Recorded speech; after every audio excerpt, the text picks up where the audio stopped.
Hi, I'm Matt Latucci. Welcome to 181 Fremont and the Legends of Design series. I'm here with you at the Grand Penthouse, 700 feet above the San Francisco Bay, with wonderful sweeping views of the entire area. When a developer has the opportunity to change the skyline of a great international city, it's something we take great responsibility to do. We hired world-class architects, great designers, cutting-edge engineers to create something special and unique and enduring. This residence is incredibly special, and I'd like to introduce you to Lars and Diane to take a deeper dive into this wonderful, wonderful residence. Lars, welcome to San Francisco. Thank you for coming up from Los Angeles, and I'm very happy to see you here. We're sitting in a work of art. Can you tell us about your philosophy of design? Well, Diane, it's great being in town here in San Francisco. It's such an incredible city. It's one of the first cities I've always loved coming to in the US because it has such a great connection with Europe, and having that culture and having that background really inspired me. And seeing the 181 Fremont building, it just sort of lit this fire where I wanted to connect the past, the present, and the future. With tech being in town and being so forthcoming in what's new, I really wanted to find sort of one thread that would connect both of those. And having lived in Italy and Florence for many years, and studying the great architects from Michelangelo to Alberto Battisti, it really sort of brought back this desire to connect to the genius loci, so the spirit of the place. And the penthouse especially is just incredible, the way that it's set up, that you can really walk around and see all of the city.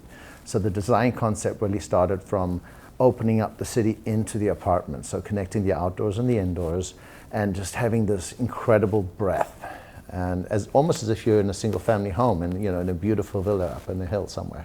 Exactly. Speaking of the hills, the sun rises above the East Bay, above Berkeley. The fortunate residents who live here are going to be the first people to see the sun in the morning.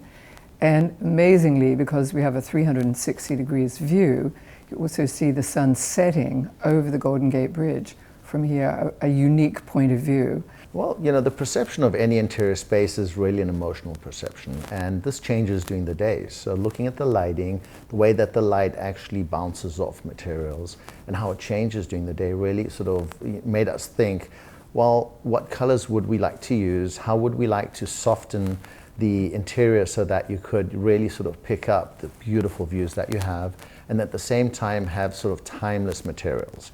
So all of the product is of course made in Italy, and if we think back, many generations of artisanal work and craftsmanship. And these kind of materials are so very natural. So anything from the burnished brasses, exotic woods that haven't been sort of chemically treated but more naturally treated, down to the stone, which has some quartz pigment in it, or the titanium stone. What I love also is it has a feeling of luxury. Everything is here to live a very wonderful life. And talking about the spaces, absolutely. The thought was to create a space that you could have a public space. So now that we're all working from home, after the big pause, as you call it, yes. It really gives you a chance that you can actually have people coming in without having them interact with the rest of the unit, or you can entertain with a smaller group of people, which is great, and you can really sort of flow through in the public areas of that.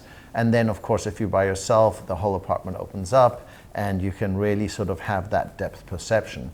And really coming in and looking out over the horizon, and then looking down the corridors, you really see the size of the building.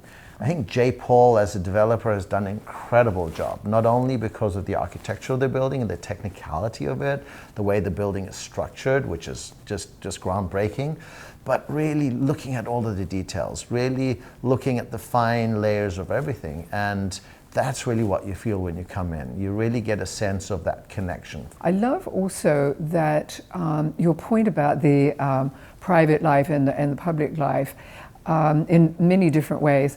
The office you've done with Bottega Veneta is truly extraordinary. The entrance of the building or of the unit itself is really exciting because we have a moment that when you come off the elevator and you go into the unit where it's kind of a softer, muted feel, and the first thing you see is this incredible view over the city. Okay. And as you then walk in, you have, of course, the Bottega Veneta office with all of the textures and the woven, that there's, you know, the signature weave with the beautiful leather work that they have.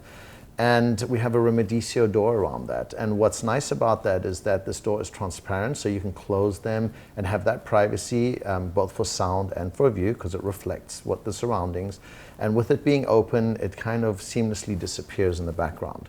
So it gives you this chance to sort of live the space in different ways by opening and closing those spaces. And then in the afternoon, with the backlighting, it lights up like a jewel box. It's really gorgeous. I think people would love to know more about your background, because you are a visionary. The design here is extraordinary. It's thrilling. Every detail, every wall, everything is custom crafted and one of a kind. So your background is, first of all, South Africa, and then you studied architecture and design and industrial design in Italy, which really shows here. You have the connections, you have the dialogue, you have the communication with all the finest workers.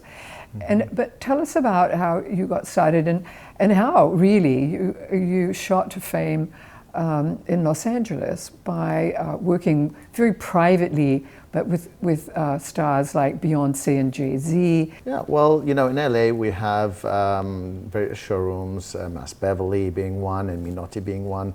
Actually, the Minotti one was the first mono brand in the world many years ago, 17 years ago. And what we found through these incredible brands, and we represent about 250 of them, is that we have access not only to the brands and their creative, but we also understand the people actually making the products. So high net worth individuals have very little time and they have a very clear idea of what they would like. And usually they would also like something that's very unique. So creating something one of a kind, custom made, is really important.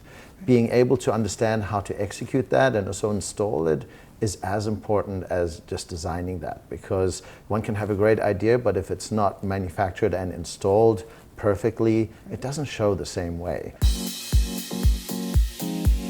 I can't think of anywhere else in San Francisco that has this central feeling that you're in the middle of everything. You're in the middle of this dynamic city, plus you're only 20 minutes away from the airport.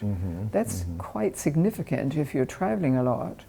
Well, I myself flew in this morning and will be flying out in the evening, and it's extremely easy coming in from LA. I mean, it's really just a short skip. I fly myself, and I had the pleasure of flying my plane up from Santa Monica Airport up to the Oakland airport here. And you did? I That's did. Wonderful. And flying back, going Half Moon Bay and flying over the Golden Gate, which, by the way, you can just see peeking through it's here. Just, it's just right. absolutely stunning.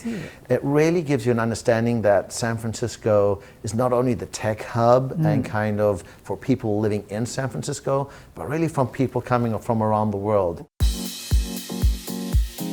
Lars, you created this Grand Penthouse, and it's extraordinary. And tell us about 67C, which was inspired by Pierre Cardin. Well, 67C was, it's another incredible apartment in the building. It doesn't quite wrap all the way around the building like the Grand Penthouse does, though. And one of the things I really was inspired by this year was, the great Grand Pierre Cardin. I mean, Pierre Cardin, born of French parents, lived in Italy for a long time, and then moved back to France. He was one of the fathers of modern fashion as we see it today. He looked at sculptural presence, the materials that were very unique, very technical. He was one of the first space orientated designers. So in the 60s, you could see some very sort of forward-thinking. The technology of the building is definitely like a forward-seeking and space technology kind of technology that holds up the building.